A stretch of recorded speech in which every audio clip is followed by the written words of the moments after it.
Hey guys, tonight we're stepping back in time to the sweltering heat of the Nile River Valley. To walk in the gilded sandals of a pharaoh. You're there now, bathed in the relentless Egyptian sun. The dust of the ages kicking up around your ankles as you trudge through a palace of blinding white limestone. The air is thick with the scent of lotus blossoms and baking earth. And the sounds of distant hammers echo from a construction site, a monument to your own divine destiny. Perhaps, but don't let the glamour fool you. This isn't a vacation, it's a life sentence. A life you probably won't survive for very long. And certainly not with all your teeth. So, before you get comfortable, take a moment to like the video and subscribe, but only if you genuinely enjoy what I do here. And hey, let me know where you are right now and what time it is for you. Now, dim the lights, maybe turn on a fan for that soft background hum, and let's ease into tonight's journey together. You're born, and it's not a celebration, it's an event. The air in the birthing chamber is thick with incense and the hushed whispers of priests. Not the joyous shouts of a family. You are, from your very first breath, a living god, a vessel for the divine spirit of Horus, the sky god, and this is the first and most fundamental truth of your existence. Your very DNA is considered sacred, a direct link to the sun god. Ra, this isn't just a title you'll grow into. It's a reality that's enforced from the moment you're swaddled in fine linen. The world outside that chamber, the vast, sprawling kingdom you now own, sees you not as a baby, but as the embodiment of order. Or Ma'a, your survival, your health, your very whim is tied to the well-being of the entire nation. No pressure. This divine lineage, this sacred blood, is why you will eventually marry your sister. Wait, what? Yeah, you heard me. It was all about keeping the bloodline pure. Ensuring that the divine spark wasn't diluted by some commoners. Well, you know, while this practice wasn't universal across all dynasties, it was a shockingly common and accepted facet of royal life. Your sister is not just your family, she is your designated queen. A co-ruler chosen not for her charm or wit, but for her genetic proximity to you. It's a bit like a royal family tree that's been trimmed back a little too much. You know, a bonsai of a family tree. It's a fringe tidbit, but one that highlights just how isolated and strange your life is from day one. You're set up for a life without genuine connection, where everyone around you is either a subordinate, a political tool, or a relative who is also a political tool. As a baby pharaoh, you're not cuddled by your mother like a regular kid. You're surrounded by wet nurses, tutors, and priests. Your first lessons are not about how to walk, but how to sit with the straight-backed posture of a god. Your toys are likely miniature versions of the tools you will one day wield, a tiny scepter, a small flail, a model of a chariot. This intense, isolated upbringing is a mainstream historical fact, one of the most defining characteristics of the pharaonic experience. It's the royal equivalent of being homeschooled by a team of Ivy League professors who also happen to be monks. You're learning to rule a kingdom, sure, but you're also learning to be a symbol, an icon. You're being molded, not just educated. Historians still argue whether this intense isolation was purely for religious reasons or if it was also a clever way to prevent the young pharaoh from forming emotional attachments that might compromise their impartiality as a ruler. After all, a god-king shouldn't play favorites.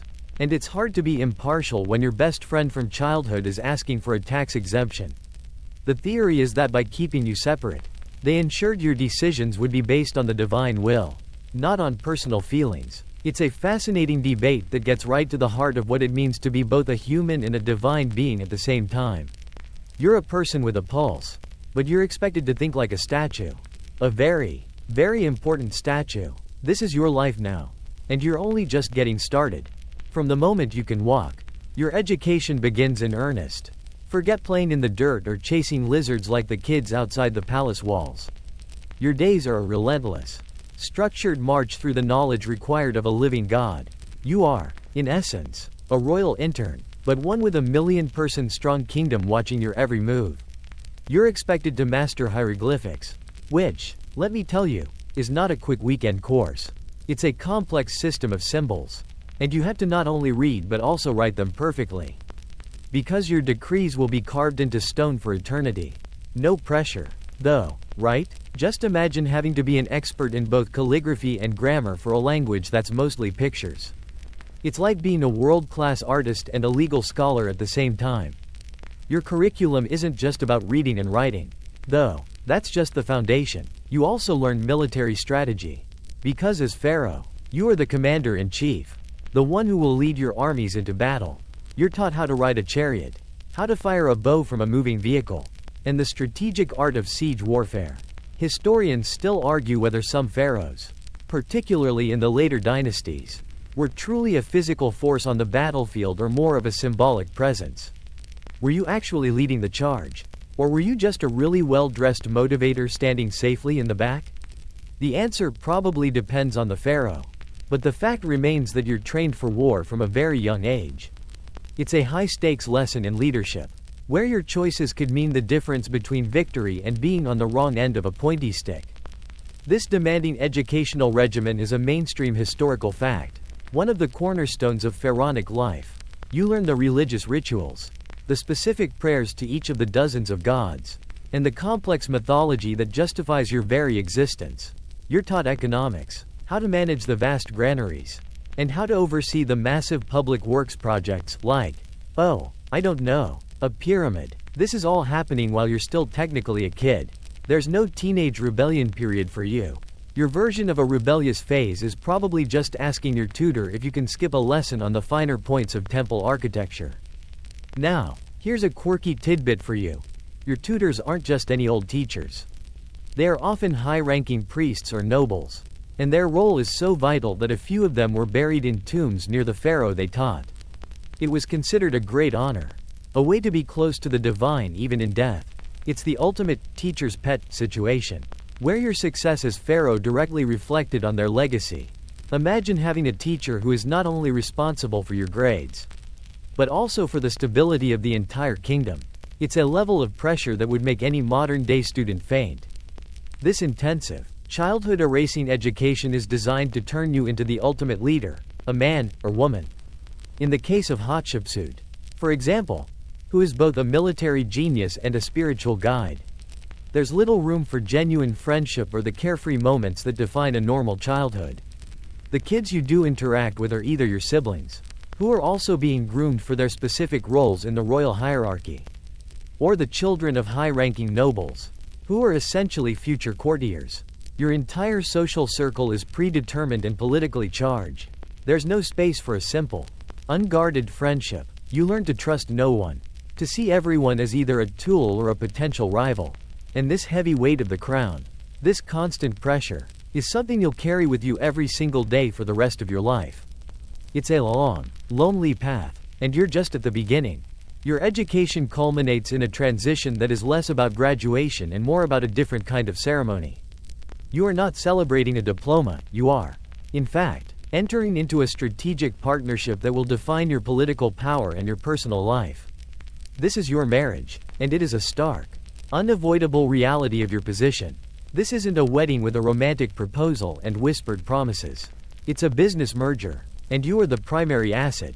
Your bride, as we touched on, is likely your sister or a close royal relative. It's not about romance, it's about preservation. The idea is to keep the divine bloodline pure, to prevent the sacred power of Horus from being diluted by an outsider. The political implications are immense, because this marriage solidifies your claim to the throne and ensures that your children, your heirs, will carry the same sacred lineage. This practice of incestuous marriage is a mainstream historical fact, though it was more common in certain dynasties than others. For example, during the New Kingdom, it was a very common practice among pharaohs like Tutankhamun, who married his half-sister Ankhesenamun. This wasn't some weird quirk, it was the accepted and expected way of doing things. The downside, of course, is that it led to a host of genetic problems. Historians still argue about the precise impact of this inbreeding on the health and lifespan of the pharaohs. Was it a primary cause of the early deaths and physical deformities seen in many royal mummies? The evidence is certainly compelling.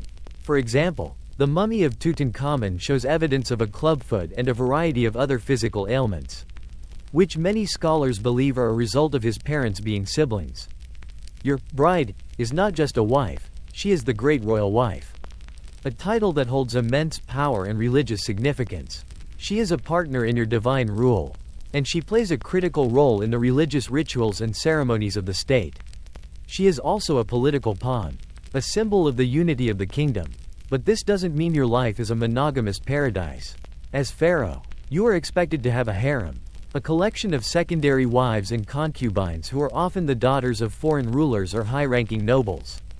A quirky tidbit here is that these women were essentially a form of diplomatic currency. Marrying a daughter of a king from, say, Mitanni or Babylon was a way to cement an alliance, to keep the peace without having to send an army. It was a royal version of a handshake deal, but with a few more people involved. Your harem, therefore, is a living, breathing geopolitical map. This political necessity means your life is a constant juggling act of managing your family, which is more like a very large, very complex company. The great royal wife holds the top position, but the other women in the harem are not powerless. They are often vying for your attention, for a chance to have their son named the next heir. This dynamic creates a constant undercurrent of tension and intrigue. Remember how you were taught from a young age not to trust anyone? This is where that lesson really pays off. Your own family is now a potential source of conspiracy and betrayal. It's a lot to handle, even for a living god. The idea of happily ever after is completely absent from your world. Your marriage is a duty. Your family is a political construct. And your love life is a matter of statecraft. You wake up, but not to the gentle call of a songbird or the warmth of the sun on your face. You're roused by your personal attendants, who carefully wash and anoint your body. Every single action is part of a ritual, a performance for the gods and for your kingdom. Your day is less about what you want to do and more about what you must do. Your every movement is observed, and every task is imbued with religious significance. The day begins with a series of prayers and offerings to the gods, acknowledging your role as their earthly representative. You're not just praying for a good harvest. You're personifying the divine connection that ensures the harvest. You're a human antenna for divine blessings. Your breakfast isn't a casual affair. You're presented with a spread of food, all of it carefully selected and prepared. But you're not just eating for sustenance. You're partaking in a sacred meal. The food itself is considered a gift from the gods. And by eating it, you are reaffirming your place at the top of the cosmic order. It's all very meta. After your meal, you are dressed, but not in comfortable linen. You are draped in the heavy, elaborate regalia of a pharaoh, the crown, the flail, the crook. This isn't just clothing, it's a costume that transforms you from a man into a living god. The heat, the weight of the gold, the intricate collars, it's all part of the daily burden of being a divine ruler. A quirky tidbit here is that many pharaohs wore a false beard. Not because they couldn't grow one, but because it was a symbol of their divine power and authority. The gods, you see, had beards, so you, as a living god, had to have one too. It's a bit like wearing a uniform to work, but your uniform is a literal symbol of your divinity. This highly orchestrated daily routine is a mainstream historical fact, well documented in temple reliefs and papyrus scrolls. Your day is divided into official duties, meeting with your vizier, the chief minister, and other high-ranking officials to discuss matters of state. From tax collection to military campaigns, you preside over court cases and make judgments, your word being the final law. You are, in every sense, the Supreme Court, the chief executive, and the head of the church all rolled into one. There's no delegation of ultimate authority. The buck, or in this case, the papyrus, stops with you. In the afternoon, you might oversee a religious festival or participate in a sacred ritual at a temple. You are the high priest of every temple in the kingdom, and your presence is required for the most important ceremonies. This is another layer of your public persona. You're not just a king, you're a spiritual leader. The constant public appearances and rituals mean you have very little private time. Historians still argue about the extent of the pharaoh's personal freedom. Was your life a prison of protocol? Or did you have moments of genuine leisure? Some evidence suggests pharaohs enjoyed hunting, board games like Senate, and relaxing in their palace gardens. But even these activities were likely conducted with a certain amount of formality and within the confines of the court. You're never really off duty. You're always the pharaoh, and the divine persona is something you can never truly shed. You are a human trapped in a gilded cage of expectations, and the bars of that cage are made of ancient traditions and divine responsibilities. And all of this is just a day in your life. Let's talk about dinner. You're the pharaoh, a living god, so you must be feasting on all the best stuff. Right? You'd think so, and you'd be correct. But it came with a surprisingly disturbing price. Your diet is a lavish affair, filled with roasted meats like gazelle and beef, and an abundance of rich, syrupy desserts made from dates and figs. Your table is overflowing with bread, beer, and wine. It's a feast fit for a king. Or, a deity. But this incredible wealth of food has a dark side. A mainstream historical fact is that the pharaohs, despite their access to the best food, suffered from surprisingly poor health, especially when it came to their teeth. The bread, a staple of the Egyptian diet, was made by grinding grain with stone, and tiny bits of sand and grit inevitably got mixed into the flour. So every time you took a bite of that delicious loaf, you were essentially chewing on a little bit of rock. This gritty diet was a recipe for dental disaster. Over time, it wore down the enamel on your teeth, exposing the sensitive dentin and leading to painful abscesses and infections. A quirky tidbit is that archaeologists have found evidence of advanced dental problems in many pharaohs' mummies, including abscesses so severe they would have been excruciatingly painful. Imagine trying to rule a kingdom while dealing with a throbbing toothache that would make you want to scream. There were no modern dentists with anesthetic and drills back then. Your best bet was a priest who might try to pull the tooth or offer a prayer to the gods. It's a humbling thought, isn't it? The most powerful person in the world, brought low by a piece of grit in their bread. The rich diet also led to other health problems. The consumption of so much meat and rich food, without the balance of modern nutrition, likely contributed to conditions we now associate with a sedentary, high-calorie lifestyle. We're talking about things like obesity, heart disease, and diabetes. Historians still argue whether the pharaohs' famously short lifespans were primarily due to these dietary issues, infectious diseases, or the stresses of their position. It's likely a combination of all three. You're a god, but you're also a human being. And your body is subject to the same frailties as everyone else's, in some cases. Perhaps even more so, due to your unique lifestyle. Beyond the physical ailments, there's the constant threat of poisoning. In a world of political intrigue and ambitious courtiers, your food is a potential weapon. Every meal must be carefully vetted and tasted by others before you take a bite. Your taste tester isn't just a servant, they are a vital shield. A person literally risking their life to ensure your food isn't a death sentence. It's another layer of isolation.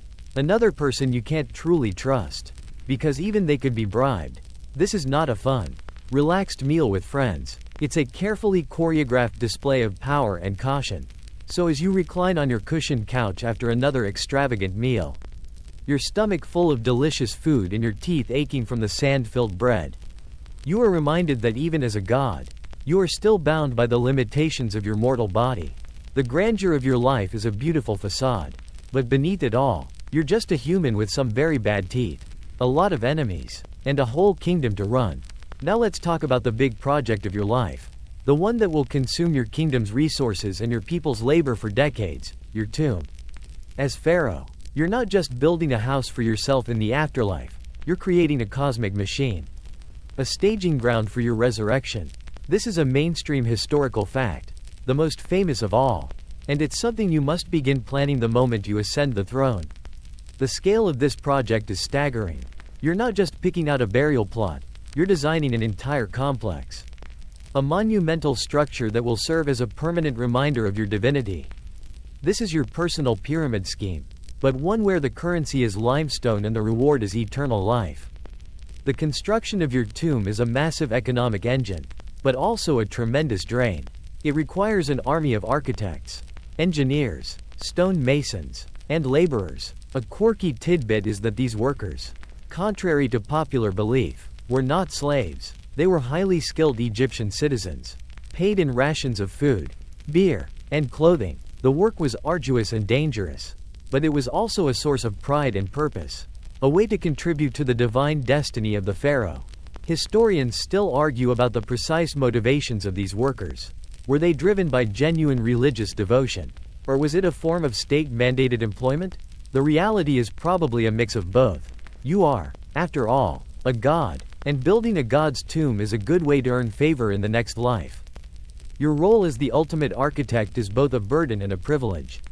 You must ensure that the structure is not only grand enough to impress the gods but also secure enough to deter the one kind of visitor you definitely don't want: tomb robbers.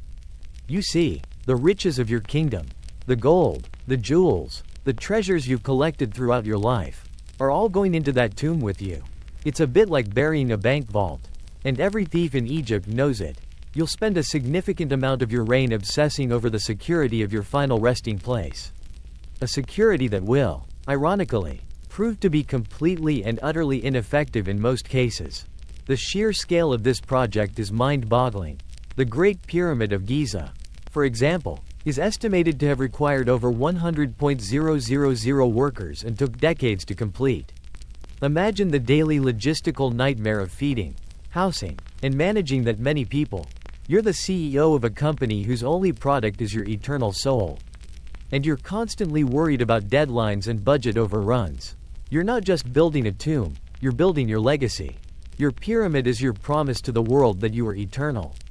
A promise that, in the long run, will be tested by time, sand, and greedy hands. And so, as you walk through the dusty construction site, the sound of hammers and chisels filling the air, you are not just seeing a building go up. You are watching your own afterlife being constructed, stone by painful stone. It's a reminder that your entire life is a preparation for death. And that every decision you make, from the clothes you wear to the food you eat, is just a small piece of a much larger, and much more permanent, puzzle. So let's talk about your public image. The one you present to your adoring kingdom. As Pharaoh, you are expected to be the very picture of divine perfection. You are always clean, always immaculately dressed, and you're never, ever supposed to sweat. This is where your elaborate wardrobe and personal attendants come into play. Your appearance is a carefully constructed illusion.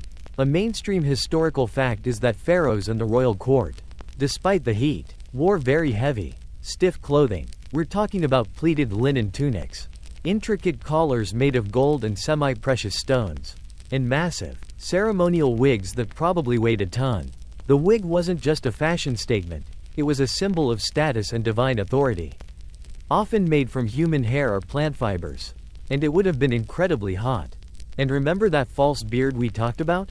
It's not a cozy thing to wear all day. It's a stiff, heavy piece of metal or wood, held in place by a strap.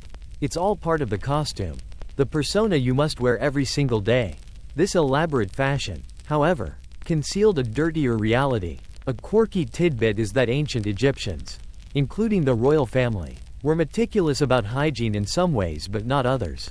They often shaved their heads and bodies to prevent lice, and they would bathe frequently. But because they didn't have access to modern soap, their cleanliness was a bit, well, let's just say a little less than perfect. They used a paste made of oils and scented ash as a kind of proto-soap. But it wasn't the same.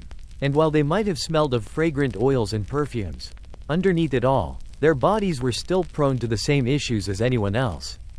Imagine being in the sweltering heat, draped in heavy linen and gold, with a giant wig on your head. You're trying to look cool, calm, and collected, but you're probably sweating buckets underneath it all. Your personal attendants are constantly at your side, fanning you and patting you down with scented cloths, all to maintain the illusion of divine composure. It's a full-time job for you and for them. This constant need to project a perfect image is a form of emotional and physical labor that a normal person would find exhausting. Historians still argue whether the pharaohs truly believed they were gods, or if they were simply playing a role for the good of the kingdom. Was this all a clever bit of political theater? A way to maintain social order and control? Or did they genuinely internalize this divine identity? It's a fascinating question, and one that gets at the heart of the psychological toll of your life. Did you ever feel like you were just a person? Or did the persona of the God King completely consume you? The physical discomfort of the clothing, the constant scrutiny of the public eye, it's all a constant reminder of the separation between your mortal self and your divine role. You're a man, or woman, of flesh and blood, but you are required to act, look, and behave like a timeless, emotionless statue. The elaborate fashion is not a luxury, it's a burden. The false beard is not a cool accessory, it's a heavy, uncomfortable reminder that your identity is not your own. You are a symbol, a walking, talking piece of art. And your job is to be beautiful and perfect for your people. Even if it means you're secretly sweating and miserable underneath it all. Let's talk about the royal household. A place that is supposed to be your sanctuary. But is, in reality, a hotbed of intrigue and ambition. We've already established that your marriage is political. And your family is a strategic asset. But the real drama unfolds within the walls of the harem. A mainstream historical fact is that the harem was not a place of pure hedonism and pleasure, but a political institution in its own right. It was a bustling community of women, wives, concubines, and their children, each with their own agenda, vying for your attention and, more importantly, for the chance that their son might become the next pharaoh. The stakes here are not just about status, they are about power, wealth, and the continuation of an entire lineage. The women in your harem came from a variety of backgrounds. Some were the daughters of Egyptian nobles. Others were foreign princesses, sent to you as part of a diplomatic alliance. This meant your court was a miniature United Nations, filled with different languages, customs, and loyalties. A quirky tidbit is that the harem was often an internal source of surveillance. The women, their eunuchs, and their servants were all watching each other, reporting on the various plots and schemes that were constantly being hatched. You had spies in your own bedroom, which must have made for some very awkward family dinners. It's a bit like living in a reality TV show. But the prize is the crown. And the elimination round is often a death sentence. Historians still argue about the precise role of the harem in political plots. Were these women truly the masterminds of assassination attempts? Or were they just pawns in a larger game being played by ambitious courtiers? The most famous example is the harem conspiracy against Ramesses III. In this plot, one of his secondary wives, named Taya, wanted her son, Pentawar, to inherit the throne instead of the designated heir. The plot involved not just the women of the harem but also a network of officials and servants who planned to assassinate the pharaoh. The conspiracy was discovered, and the plotters were tried and executed. The story is a dramatic reminder that your biggest threats often come not from foreign armies, but from within your own home. This constant undercurrent of suspicion and betrayal is another layer of the psychological toll of your life. You can't trust your wife. You can't trust your other wives. And you certainly can't trust their children. Every smile might be a mask. Every kind word a prelude to a conspiracy. The burden of being a god king is not just about making big decisions. It's about managing the intimate details of your personal life with a level of paranoia that would make a modern-day spy blush. The harem, therefore, is not a place of relaxation. It's a battlefield. It's a place where alliances are formed and broken, where secrets are whispered in the dark, and where the future of the kingdom is constantly being reshaped by the subtle machinations of ambitious women and their powerful allies. And you, the pharaoh, are at the center of it all, trying to navigate this treacherous landscape while still projecting an image of divine authority and unshakable power. It's a lonely and dangerous existence. And you are never, ever truly safe. As pharaoh, you are the final authority on all matters of law and order. You are the embodiment of Ma'at, the divine principle of truth, balance, and justice. This isn't just a title, it's a terrifyingly real part of your job.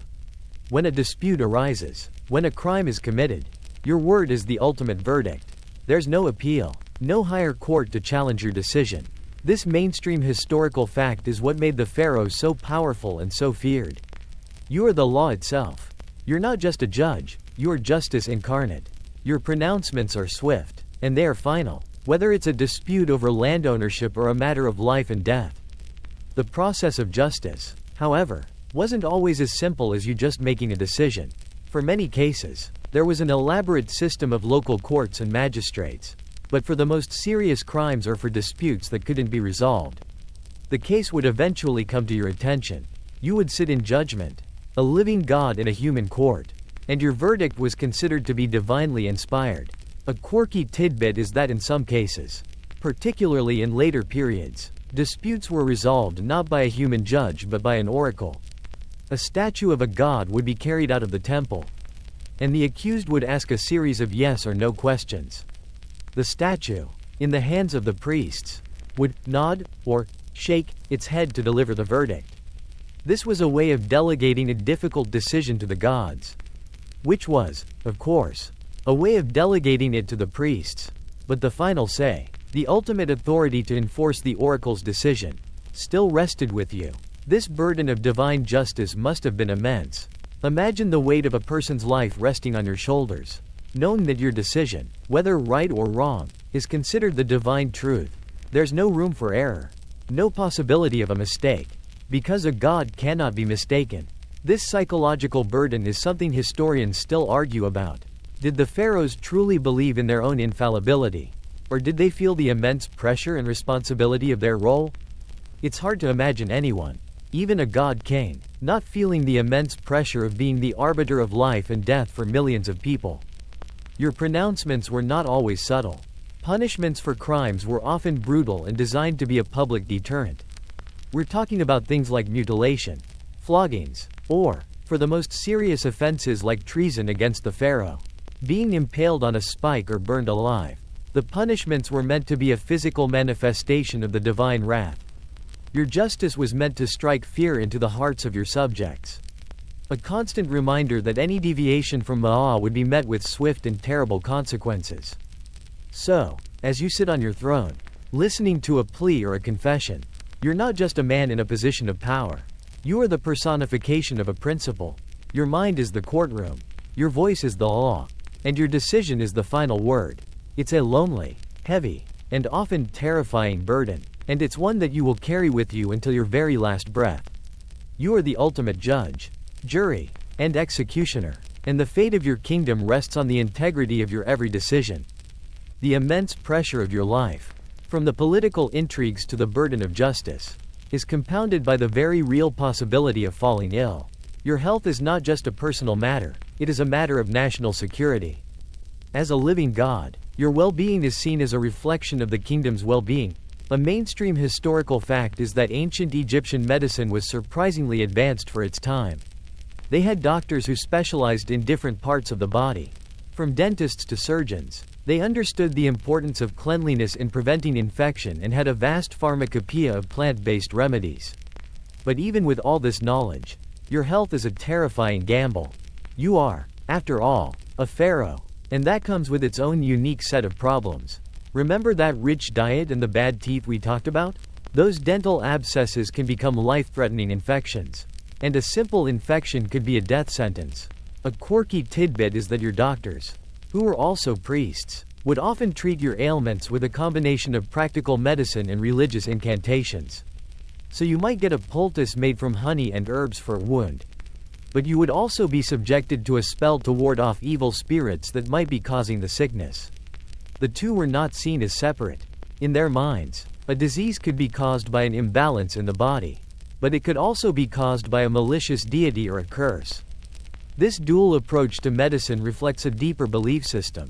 Historians still argue whether the priest's incantations were a form of psychological comfort for the patient or a genuine attempt to address the spiritual root of the illness. It's likely both. When a god king gets sick, it's not just a physical problem, it's a cosmic one. Your illness could be a sign that the gods are displeased, or that the balance of Ma'ah is under threat.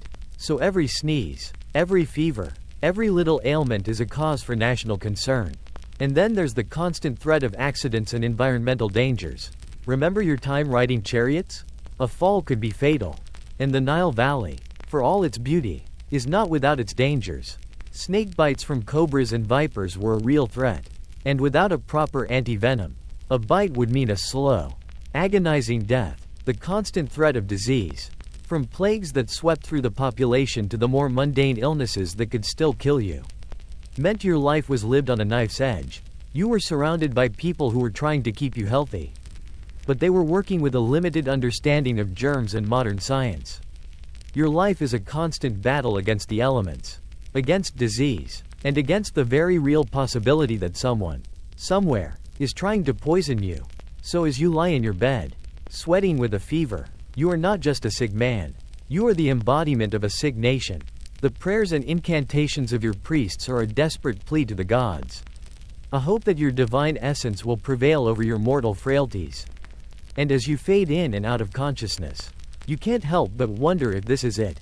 If this is how a god dies, not in a glorious battle, but in a slow, painful surrender to a tiny, Invisible enemy. The final stage of your education, the most dangerous one, is leading your armies into battle. This is a mainstream historical fact, though the reality of it might surprise you. As Pharaoh, you are the commander-in-chief, a living god on the battlefield. Your presence is not just symbolic, it is a critical part of the military strategy. You are expected to lead from the front, a charismatic figure in your golden chariot, inspiring your troops to fight for their god-king. This is a terrifying responsibility, because a defeat is not just a loss of land, it is a defeat for the gods themselves. Your chariot, a marvel of ancient engineering, is your command center. It is light, fast, and agile, pulled by two powerful horses. From this vantage point, you would fire your unholy arrows. Arrows tipped with bronze and sometimes a poison to make them even more deadly. Your job is to be both a general and a warrior, a strategist and a symbol of divine fury. The most famous example of a pharaoh leading his armies is Ramesses II at the Battle of Kadesh, a massive clash of empires where he personally led a charge against the Hittite forces. The battle reliefs show him single-handedly defeating his enemies, a divine force of destruction. But historians still argue whether these reliefs were an accurate depiction of events or just a piece of incredibly effective propaganda. Did he really defeat an entire army by himself? Or was he just a charismatic general? The answer is probably somewhere in the middle. A quirky tidbit is that the pharaoh's war chariot was not just a vehicle, it was a psychological weapon. The sight of the pharaoh, resplendent in his divine regalia, was meant to strike fear into the hearts of his enemies and instill courage in his own troops. It was a moving statue of a god, a physical manifestation of the divine power that ruled the kingdom. Your life, however, is a physical liability. If you were to fall in battle, if a stray arrow were to find its mark, the consequences for the kingdom would be catastrophic. The death of a god on the battlefield would not just be a military defeat, it would be a spiritual crisis. The morale of your troops would collapse, and the enemy would see it as a sign that their gods were more powerful than yours. So as you ride into battle, the roar of your troops and the clash of bronze ringing in your ears, you are carrying a burden far heavier than your golden armor. You are carrying the weight of a nation's faith. Every swing of your sword, every arrow you fire, is a prayer for victory. But in the back of your mind, you can't help but feel the terrifying reality of your mortality. You are a man on a battlefield, a mortal on a war machine, and a single, well-aimed arrow could bring your divine reign to an abrupt and bloody end. The life of a pharaoh is a constant balancing act between divine invincibility and mortal fragility. And nowhere is that balance more precarious than on the blood-soaked field of battle. You have lived your life as a god-king, a constant balancing act between divine responsibilities and human frailties. But as the years begin to take their toll, your thoughts turn more and more to the inevitable, your own death. This is not a morbid obsession, it is a sacred duty. Your final years are consumed by the elaborate preparations for your journey to the afterlife. A journey you believe will be the ultimate culmination of your divine life. This is a mainstream historical fact, the central focus of the final years of any pharaoh's reign. You are not just preparing for a burial, you are preparing for a rebirth. A deification that will make you one with the gods you have served your entire life. The construction of your tomb, which began the moment you took the throne, becomes a feverish rush to the finish line. You'll spend countless hours with your architects and priests, meticulously reviewing every detail. Is the sarcophagus of the right stone? Are the walls of the burial chamber inscribed with the correct spells and protective verses from the Book of the Dead? Every detail is critical, because a single mistake could mean eternal damnation instead of divine resurrection. A quirky tidbit is that some pharaohs, in their later years, would have their official titles and cartouches carved into the walls of their tomb while they were still alive. It was a very real, very physical way of seeing your legacy being made permanent.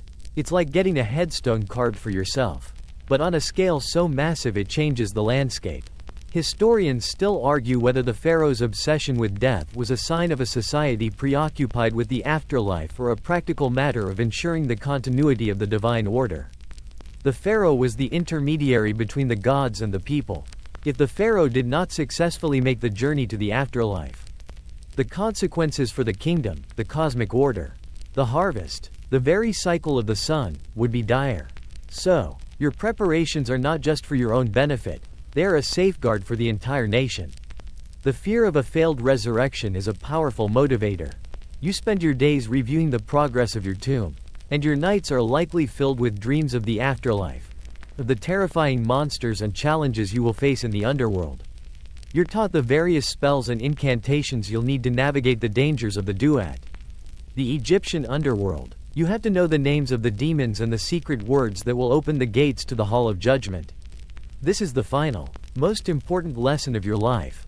The education that began in childhood, teaching you how to rule a kingdom, now concludes with a final curriculum on how to navigate the kingdom of the dead. Your health may be failing, your teeth may be in terrible shape, and your body may be weary. But your mind is focused on one thing and one thing only: a successful transition to the next life. You are a king preparing for his final journey, a god preparing for his final deification. The finality of it all is a constant hum in the background of your life. A quiet but insistent reminder that your time is running out. And every day, you are moving one step closer to your final, most elaborate performance, your own funeral. The final breath leaves your body, and your long, complicated life as a living god is over. But your journey is just beginning. The moment your heart stops beating, a new, even more elaborate process begins: your mummification. This is a mainstream historical fact, the most iconic and detailed ritual in all of ancient Egypt. Your body is now a sacred object, a vessel that must be preserved for your spirit, your ka, to recognize and return to in the afterlife. The process is not a quick one. It takes a full 70 days, a lengthy, invasive, and deeply ritualistic transformation. First, your body is taken to the place of purification, where priests wash it in water from the Nile. Then comes the gruesome part.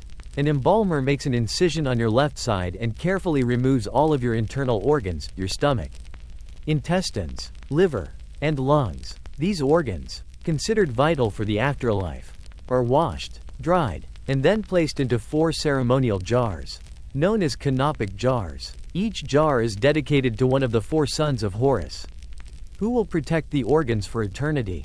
Your heart, however, is left inside your body. A quirky tidbit is that the Egyptians believed the heart was the seat of intelligence and emotion, and you would need it for the final judgment in the Hall of Two Truths. So while your other organs are carefully stored away, your heart remains in its place, a silent witness to the entire process. Your brain, on the other hand, is considered pretty much useless. The embalmers would insert a long, hooked tool up through your nose and essentially scramble your brain, pulling the pieces out through the same opening. It's a very undignified end for a man who ruled a kingdom. But in their minds, it was a necessary step to empty the skull. Then, your body is packed with a special salt called natron, a natural drying agent, and left for about 40 days to fully dehydrate. This is what preserves your body, a process that ensures you don't, well, just rot. Historians still argue about the precise motivations behind this elaborate process. Was it purely a religious ritual to ensure the pharaoh's resurrection? Or was there also a more practical, albeit primitive, scientific understanding of preservation? The meticulous nature of the process suggests a deep understanding of human anatomy and decay. Even if they didn't have the modern words to describe it, after the 40 days, your body is cleaned again, anointed with oils and resins, and then meticulously wrapped in hundreds of yards of linen. Each layer of wrapping is a new spell, a new prayer, a new amulet placed between the folds to protect you on your journey. Finally, your face is covered with a funeral mask, a gilded portrait of your divine self. The most famous example, of course, is the Mask of Tutankhamun, a stunning masterpiece of gold and semi-precious stones. The mask is not just a work of art, it is a final, protective layer, a way to ensure your spirit can recognize its body even after all the transformations. The entire process is a dramatic, slow-motion ritual of death, designed to give you the best possible chance at eternal life. It's a journey that began the day you were born, and it's a journey that will now, 70 days after your death, finally conclude with your entombment. After 70 days of ritual and preservation, your mummified body is ready for its final journey. This is a mainstream historical fact, the culmination of a process that began at your birth and now concludes with your entombment. Your funeral procession is a spectacle of national importance. A dramatic performance for your grieving kingdom. Your coffin, a series of nesting boxes, is placed on a sledge and pulled by a team of priests and nobles. The procession, accompanied by professional mourners wailing in theatrical displays of grief, makes its way to your final resting place, the magnificent tomb that has been under construction for your entire life. Before you are placed in your sarcophagus, there is one last, crucial ritual. It's called the opening of the mouth ceremony. A high-ranking priest, using a special ritual tool, touches the mouth of your mummy and your funeral mask. A quirky tidbit is that this ritual was believed to symbolically restore your senses, your ability to speak, eat, drink, and breathe in the afterlife. It was the final act of your mortal life, a last rite to ensure your successful resurrection. It's a powerful and poignant moment, a final farewell that is also a hello to the next world. The inside of your tomb is a breathtaking sight, a world of its own, filled with everything you could possibly need for eternity. There's furniture, food, wine, clothing, and even chariots. You're not just taking your treasures with you, you're taking a piece of your kingdom. The tomb walls are covered with beautifully painted scenes from your life. And more importantly, with spells and prayers to guide you through the underworld. These are the guidebooks for your final journey, the maps that will help you navigate the dangers and challenges of the duat. Historians still argue whether the complexity of these spells and rituals was designed to protect the pharaoh or to serve as a kind of puzzle for your spirit to solve. Was it a straightforward path? Or was it a final test of your divine intelligence? Once your body is in the sarcophagus and placed in the burial chamber, the tomb is sealed, the entrance is blocked, the passageways are filled with rubble, and the tomb is locked forever. The priests perform one last ceremony, offering prayers to the gods to protect you from the forces of chaos. The workers who built the tomb are then often sealed into their own smaller tombs nearby, their lives ending with yours. A final act of devotion and a clever way to ensure the secret of your burial place stays a secret. But of course, as we know, secrets have a way of getting out. The immense wealth buried with you is an irresistible temptation, a magnet for thieves. The sealing of the tomb is meant to secure your eternal peace. But it also creates a challenge, a tantalizing puzzle for those who would disturb your sleep. Your journey is over, but a new kind of battle is about to begin. The battle for the contents of your tomb, and for the peace of your eternal slumber. So, you are finally at peace, entombed in your magnificent monument to eternity. But your story doesn't end there. In death, you face a whole new set of problems. This is the part of the story that everyone knows, the curse of the pharaohs. A mainstream historical fact is that ancient Egyptian tombs were frequently robbed, often just a few years or even months after the burial. The immense wealth and treasures buried with you were simply too tempting. A quirky tidbit is that tomb robbers were not always outsiders. Many times, the tombs were plundered by the very people who built them, the priests and workers who knew the secret passageways and booby traps. This is the ultimate betrayal, the ultimate violation of your eternal peace. The curse of the pharaohs. That spooky, sensationalized idea from horror movies and adventure stories has a very real origin. Historians still argue whether the curses were genuine expressions of ancient Egyptian belief or clever inventions by later archaeologists and journalists. The reality is probably a bit of both. Many tombs did have inscriptions warning against desecrating the burial, promising a miserable life and a painful death for anyone who dared to disturb the pharaoh's eternal slumber. These were not just empty threats, they were powerful magical spells, designed to protect your tomb and your body. The Egyptians were very serious about the afterlife, and they believed these curses were very real. The discovery of Tutankhamun's tomb and the subsequent deaths of some of the people involved fueled the modern legend of the curse. But many of those deaths were likely coincidental, not supernatural. The looting of your tomb is a devastating blow to your afterlife. The robbers are not just stealing your gold, they are disrupting your cosmic journey. Your body is disturbed, your funeral equipment is broken or stolen, and the spells on the walls are ignored. The very integrity of your resurrection is put at risk. Remember the canopic jars holding your organs? Those are often the first things to go, as they were often made of precious materials. Your mummy, the vessel for your ka, is often unwrapped and torn apart in the search for hidden jewels and amulets. The peace you so meticulously planned for is shattered by the greed of men. Your post-mortem problem is not a ghostly curse, it is a very human one. It is the problem of history, of a future filled with people who don't see you as a god but as an object of curiosity. An artifact to be studied, or a source of treasure to be plundered. Your body, the one you spent your entire life preparing for eternity, will one day be displayed in a museum, a spectacle for tourists to gawk at. The irony is immense. You built a colossal monument to ensure your eternal life, only to have your final resting place become a popular tourist destination. Your legacy, the very thing you so carefully crafted, is now in the hands of people who see you not as a divine being, but as a fascinating piece of boring history. Your rest is not eternal, and your slumber is far from sweet. The story fades now, the brilliant light of the Egyptian sun softening into a gentle, lunar glow. The rustle of linen, the clang of a chariot, and the hushed whispers of priests are replaced by the quiet stillness of the ancient desert night. The weight of the crown, the ache of those bad teeth, the paranoia of the harem, it all dissolves into the sands of time. You are no longer a living god, a pharaoh burdened with the fate of a kingdom. You are simply a spirit at rest, and the world you once ruled is now a memory, a faint echo carried on the wind.